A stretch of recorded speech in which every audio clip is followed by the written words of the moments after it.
Welcome to Illinois in Focus. I'm Greg Bishop. Coming up, we'll review the week's top stories about the Chicago Bears' proposal for a new lakeside domed stadium complex and possible taxpayer cost, and the back and forth over the ongoing non-citizen migrant crisis. I'll then join the Center Square's Dan McCaleb to further discuss those stories and more. That's ahead with Illinois in Focus. I'm Greg Bishop.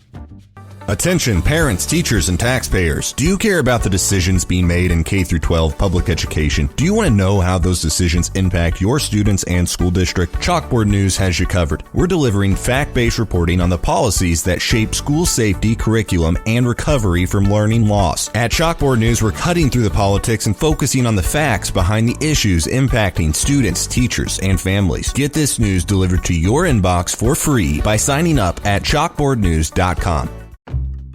Welcome back to Illinois in Focus. I'm Greg Bishop. Here are some of the top stories from the past week. The Chicago Bears released plans to build a new stadium complex, but it'll come with a hefty price. Kevin Bessler reports. The team is planning to build a state-of-the-art dome lakefront stadium near the current stadium. The Bears are asking for the cost, projected to be around $4.7 billion, to be covered by a combination of public and private funding. Chicago Mayor Brandon Johnson says the stadium complex could host numerous events, including Chicago Public School championships, graduations, major concerts, Final Fours, Big Ten championships. My next inauguration, I don't know, we just keep adding to it.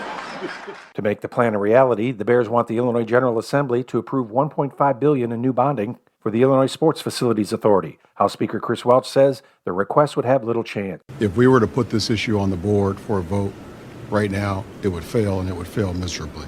There's no environment for something like this today. The Bears said they'd provide over $2 billion for the project, which they said would cover over 70% of the costs. I'm Kevin Bessler.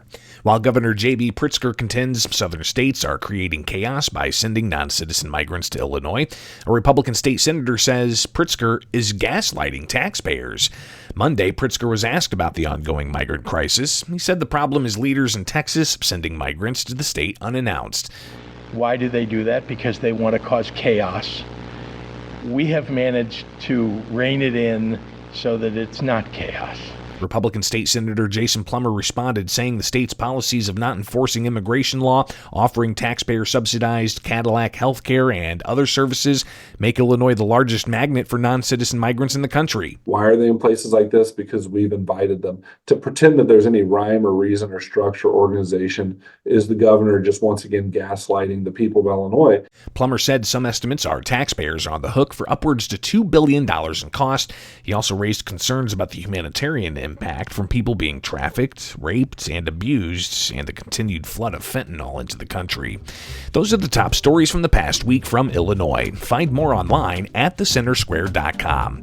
Coming up for Illinois in Focus, I'll join the Center Square's Dan McCaleb to further discuss the news. This is Illinois in Focus, a production of America's Talking Network. I'm Greg Bishop. Knowledge is power, and you deserve to know what happens in your state government. That's why the Center Square's reporting zeroes in on state authorities publishing stories that show where your money goes and who spends it. The Center Square gives power to the taxpayer by tracking politicians' use of the people's money and demanding transparency from state-run agencies. This is how the Center Square equips you, the American taxpayer, to hold your state government accountable. Sign up now for your state's Center Square newsletter at thecentersquare.com. Welcome back to Illinois in Focus, powered by the Center Square. I'm Dan McCaleb, Chief Content Officer at Franklin News Foundation, publisher of the Center Square Newswire service. We are recording this on Thursday, April 25th. The Chicago Bears and their owners, the McCaskey family, are again asking taxpayers to help fund a stadium project, this time to build a new domed stadium and surrounding complex on the lakefront near Sword Soldier Field. The price tag for the stadium and complex project is about $4.7 billion, according to the Bears, of which the Bears say they'd pay about $2 billion. Governor J.B. Pritzker and other legislative leaders say they aren't in support of this project as of now, at least. Joining me today to discuss this is Greg Bishop, the Center Square's Illinois Associate Editor. Greg, the Bears released their version of what the project would entail and cost at a Wednesday news conference. Why don't we start there? Tell us about it. Yeah, so the presentation featured a lot of different renderings of what this proposed property will look like, and also that it'll be a multi-use property. So, of course, you've got the domed stadium on the complex. They're also going to have a lot of more green space and different types of facilities for the community to use. So the plan altogether would be to have it on the lakeside in Chicago with the skyline in the background. Looks beautiful, but as you said, legislative leaders and Governor J.B. Pritzker are already pushing back, saying this does not look like a good deal for taxpayers as it is right now. So it was interesting because during the Wednesday news conference with the Chicago Bears, where they had officials lay out the proposal, they even had Chicago Mayor Brandon Johnson as part of the featured speakers, and the city of Chicago is in full support of this proposal. Dan, this may be because, if you recall, not long ago, the Chicago Bears were actually looking at the old Arlington race track as where they could possibly place in Arlington Heights a Bears complex.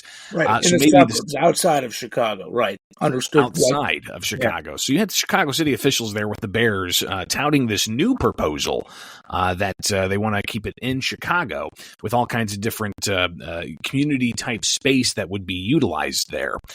But Mayor Johnson made a quip that they're looking to have graduations, high school competitions, big concerts, NCAA Final Fours, and he joked even his next inauguration with a little laughter. But Mayor Johnson also said that there would be no tax increase associated with this. However, there would be a substantial amount of tax dollars used, and that's where we're really seeing some of the pushback from legislative leaders, from Senate President Don Harmon, who said he's skeptical. House Speaker Chris Emanuel Welch said that if they were to put this on the board today to vote on it, it would fail miserably, I think is the direct quote. You also have Governor J.B. Pritzker saying he's skeptical and it doesn't look like a good deal for taxpayers. So how this thing comes together, Dan, and having covered the state legislature for 10 years now, we're in the tail end of spring session. The budget's top of mind, and they have until May 31st to pass the budget and any legislation with simple majorities. May 31st, after that date, they have to have super majorities to pass anything. So now we've got this proposal from the Bears working in. As a reporter, I'll just tell you, I'm a little worried that we could see details of this thing come together at one of those 3 o'clock run of midnight type of session days. So you got to imagine that a lot of the particulars of this could change drastically before the end of May and before the end of spring session. But Dan, the Bears aren't the only Chicago team looking for some public assistance. You've got the White Sox and some others. So there's a lot of competition here for a limited amount of tax dollars. And that's not even considering the arguments of those who say no tax dollars should be used for private professional sports complexes. Greg, I hear you when it comes to how the Illinois legislature works. It shouldn't be a shock to anybody if some sort of a plan comes together at the last minute. Nobody sees it until they're ready to pass it. But this is a little bit different in that Governor J.B. Pritzker has vocally said that he opposes the plan or the use of taxpayer dollars for this plan.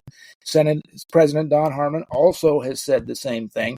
So it seems to me that that would be a stretch. But why don't we get into some of the taxes here? As I understand it, taxpayers, the Chicago still owes more than $600 million on the last renovation of Soldier Field. That's largely paid for by a 2% hotel tax. Now, if you remember, during COVID-19, there was no tourism. Tourism ended. Hotels were largely closed. So there was a good year and a half there when this 2% tax wasn't getting collected, at least not near to the levels of what a normal year would be like. And because of that, this $600 million that is still owed on the renovations to the current Soldier Field, that's grown bigger than from day one because the Chicago hasn't been able to pay off its obligations. Now the Bears want to extend that, want the General Assembly to approve a $1.5 billion new bond issue for the Illinois Sports Facilities Authority. I just don't see that getting approved, not by the end of this session. But that's one person's opinion. I'd like to hear you on that. Yeah, it's a tall ask, no question. And you've got the hotel taxes that they're going to dip into. They say they're not going to increase any taxes, but regardless, they're going to seemingly increase the burden that taxpayers would be put on the hook for in the long run to cover the debt service on this. But the Bears, they say that only about 28% of the overall $4+ billion plan would be paid for by tax dollars. But then you get into the infrastructure costs, Dan, and that's something else that has to be included in this, because that area on the lakefront by where they are hoping to build this domed facility, this campus, you're going to have to rework a whole bunch of the infrastructure around there. And you have even the Chicago city officials that were there at the news conference talking about not just city tax dollars for infrastructure, but also talking about state and federal tax dollars for the infrastructure that would assist this particular project.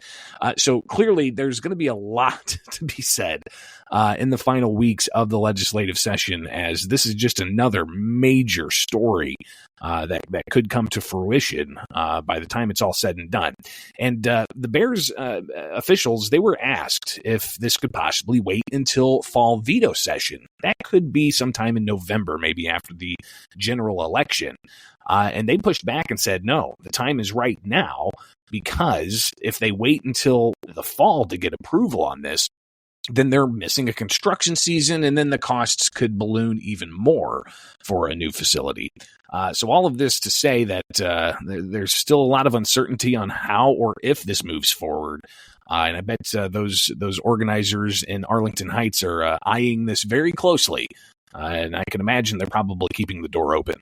Greg, let's move on to other legislative matters. As we've said, it's already near the end of April, with legislative session ending at the end of May, and there has still not been movement on extending what is now the expired Invest in Kids School Choice Scholarship Program. Tell us what's going on in the legislature and how supporters of the scholarship program, which essentially gives donations or allows people to donate private dollars to the Invest in Kids scholarship program to give to lower income children whose families cannot afford private school, to send them to a school of their choice because their local public school is failing them. Where are we at with Invest in Kids, which expired December 31st? Yeah, and according to the American Federation for Children, the final year of the Invest in Kids School Choice Scholarship Program, they had 15,000 students, making it a significant increase from prior years. And keep in mind, I mean, this thing had a cap on it. So you could only have, I believe, up to $150 million donated. And all the private donors that did donate over the several years that this program was in place never really got to that cap ever. So it was never fully utilized. And a lot of the recipients say that their students now are lingering with a lot of uncertainty. I ran into a family at the State House who are from the Peoria area. Darnell Starks has 2 grandchildren that are taking part in this program. And he said that they're concerned because it's not been renewed. And without it, they're not going to be able to continue going to the school of their choice that's helping their children ultimately get a higher quality education. And again, this scholarship does not just go to anybody. It goes to families that are of the most need. Right. And it gives that private donor, not tax dollars, it gives that private donor a 75% Illinois income tax credit. So you've got the heartache of people trying to get this program brought back up. But Dan, as closely as I watched the legislature, there's been no public conversation about restarting this program at all. They did have a couple of weeks ago in a Senate Revenue Committee, they discussed all kinds of tax credits. They looked at a tax credit for the music industry. State Senator Sarah Feigenholtz, she said that after the pandemic, musicians really need the help.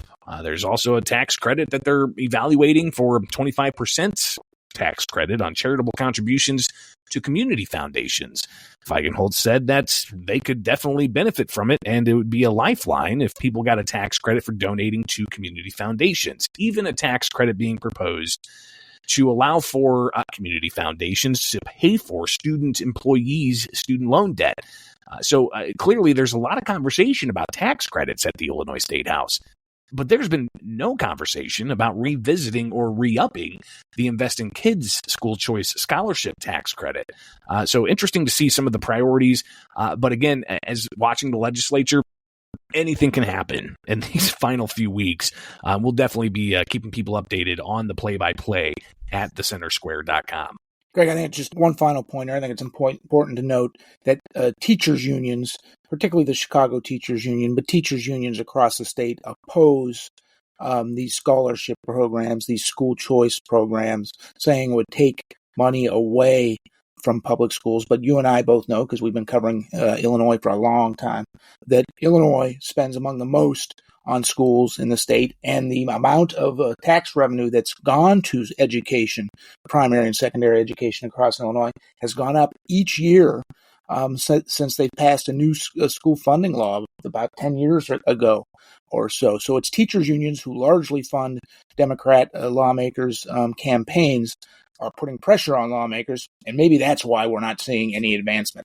Greg, let's move on to another topic here. Of course, we've talked extensively about the migrant crisis in Chicago for well over a year. Now, migrants are still arriving from the southern U.S. border in Chicago. It's become a big issue for what to do with them, how to provide service for them, a big taxpayer issue for them, because certainly it's cost Illinois taxpayers in the hundreds of millions of dollars, might even be past the $1 billion mark now.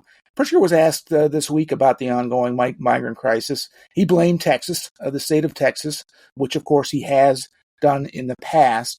But he also said that it's not chaos, as detractors would say. Tell us a little bit about the back and forth between him and some state lawmakers. Yeah, so the governor was just simply asked about the state's sanctuary state policies, and he pushed back on that question, saying he's never used that term, and he apologizes if he did. But he talked about the Trust Act, which essentially says the state's local and state law enforcement can't assist federal immigration authorities to enforce immigration law if that's the only infraction an individual has against them. So he talked about that, but then he also said that there was, quote, hysteria he sees on social media of people who have concerns about this, and particularly concerns that Chicago may send non-citizen migrants from outside the Windy City to other places throughout the state. Pritzker pushed back and said that's not going to happen. It hasn't happened. It will not happen, he says. But he went on to talk about how the migrants are here legally as asylum seekers, and talked about how the state is using resources to provide shelter and even legal resources to give these asylum seekers, as he says, access to attorneys with their asylum claim, and even access to attorneys to help with any kind of job permission they need to get in order to work. So the governor, he essentially just answered a question and provided a lot of different takes there. But I asked State Senator Jason Plummer to react, and in particular to the hysteria comment. And Plummer said that the governor's gaslighting Illinoisans. And he says that the governor's typical response to critics is to, downplay them, or to, as Plummer suggested, insult them. And they're just legitimate questions that Plummer says taxpayers want answers to. And Plummer also pushed back and said that these individuals here as non-citizen migrants are not all here for good. He says that there's Venezuelan gangs that you see stories about, there's criminal activity that you see stories about, and he really just didn't take the governor's word that they're all here seeking legitimate asylum. Bottom line, though, yes, the taxpayer cost more than $1 billion. When you include the housing, the food, the education, the lawyers, the as Senator Plummer says, Cadillac health care plans that taxpayers pay for non-citizens in this state, part of those programs. He says that those things really make Illinois a magnet for non-citizen migrants coming to the state, and that Texas is in a tough spot, and there's really nowhere else for them to move these non-citizen migrants, and that the Democrats' policies in Illinois, New York, California are really attracting those migrants. But Plummer said it's not just the costs. It's not just the numbers of migrants. It's the humanitarian crisis as well. He talked about human trafficking, the abuse that happens, the violence that happens, the fentanyl that's coming across the border, and that people crossing the border illegally are sometimes being forced to carry. So the humanitarian crisis, Plummer said, is evil, and he really criticizes the governor for not having a solid plan to actually address this. Yeah, this issue is one that's not going away anytime soon. Listeners can keep up with all of our ongoing coverage of the migrant crisis at thecentersquare.com. But moving on to one final story, Greg. Many of our listeners might be aware that the Democratic National Convention will be in Chicago in August this summer. That's where they officially nominate their presidential candidate. All indications are it will be Joe Biden.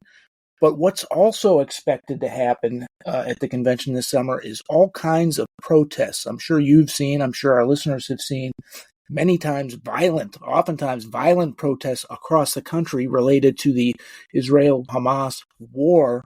We expect those kinds of protests in Chicago this summer.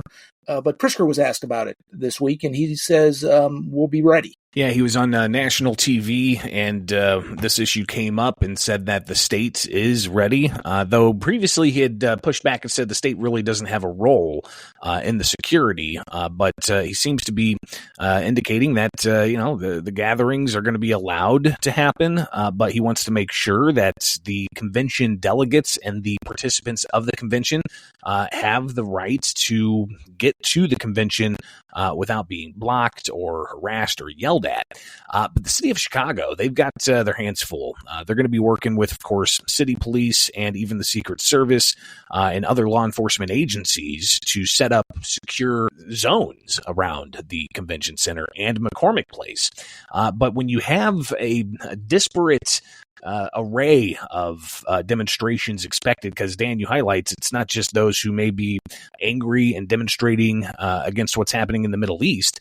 You've got others who are angry at the Democrats for the migrant crisis. You've got black residents in Chicago who've been pretty vocal at city council meetings, and indication is that they could possibly be setting up demonstrations as well. Plus all the other issues that there may be. Even the ACLU of Illinois saying there could be people there to protest about tax policy, or people there to protest about abortion or reproductive rights or LGBTQ or whatever the issue is. There's going to be a lot of demonstrations, and the question of whether or not those individuals are going to be able to exercise their First Amendment rights to peacefully assemble and have their voice heard. If they're relegated to these zones, these different sectors, then their voice might not get to the intended target of the delegates heading into the convention. So this is going to be an interesting balancing act of ensuring that the individuals' rights on both sides of this are upheld, the ability to assemble and speak, but also the ability to freely move and head to a convention. But indication is that there's going to be a lot of intelligence on the ground, a lot of bodies on the ground, a lot of security apparatus. But I don't think anybody wants to see what happened back in 1968 at the Chicago Democratic National Convention that we all learned about in school, and some of us actually saw unfold live on TV. Greg, might be a good time to let our listeners know that the Center Square, along with our partners, Advanced Digital Media and Blue Room Stream, will be at the Democratic National Convention in Chicago this summer. So we'll have plenty more to talk about the convention as the weeks pass by. Greg, thank you for joining us. Listeners can keep up with the story and more at thecentersquare.com.